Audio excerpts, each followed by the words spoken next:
नमस्ते दोस्तों, मधुकश आयुर्वेदा की आयुर्वेद यात्रा में आप सभी का फिर से स्वागत है।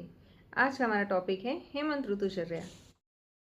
हेमंत यानी ठंडी का मौसम और ऋतुचर्या यानी ऋतु के अनुसार हमें हमारे जीवन शैली में कुछ बदलाव लाए और ऋतुजन्य व्याधि से हमारा रक्षण करें।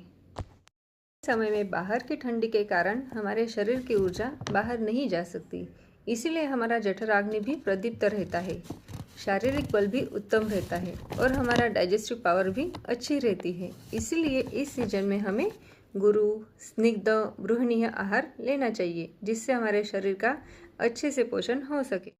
तो चलिए अब हम जानते हैं कि हमें क्या खाना चाहिए।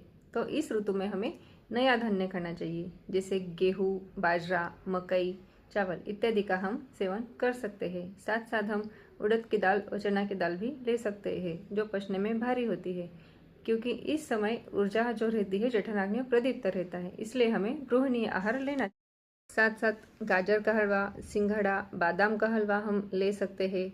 उसके साथ हमें दूध के जो बने हुए रहते हैं मिष्टान्न, वो लेना चाहिए और उसके साथ साथ हमें ड्राई फ्रूट्स भी ज़्यादा लेने चाहिए। सब्जियों में हमें पत्ता गोभी, फ्लावर, शिमला मिर्च, सूरन इत्यादि हम ले। गरम मसालों में हमें लौंग, दालचीनी, इलायची, तेजपत्ता इत्यादि का भरपूर उपयोग करना है। अब हम जानते हैं कि इस ऋतु में अपथ्यकर क्या है। तो इस ऋतु में लघु आहार हमें नहीं लेना चाहिए, क्योंकि वो जल्दी से पच जाता है, जिसके कारण वात प्रकोप हो सकता है। और ज़्यादा उपवास भी ना करें। और साथ साथ हमें नहाने के लिए या पीने के लिए ठंडा पानी इस्तेमाल नहीं करना चाहिए। अब हम जानेंगे हेमंत ऋतु में विहार किस तरह से रखना चाहिए। तो सबसे पहले हमें अभ्यंग करना चाहिए। अभ्यंग यानी आयुर्वेदिक औषधियों से निर्मित जो तेल रहता है, उससे पूरे शरीर की मसाज करनी है, उसे अभ्यंग कहते हैं। अभ्यंग करने से पूरी बॉडी में जो रुक्षता रहती है उसमें आराम मिलता है, ड्राइनेस, स्टीफनेस, उससे आराम मिलता है और जोड़ों को भी रिलैक्सेशन महसूस होता है। अगर दर्द हो तो उसमें राहत होती है।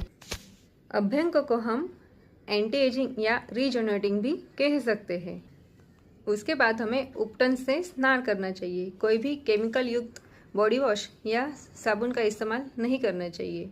आयुर्वेदिक उपटन में हम हल्दी, चना, मसूर इत्यादि का प्रयोग कर सकते हैं, जिससे डेड स्किन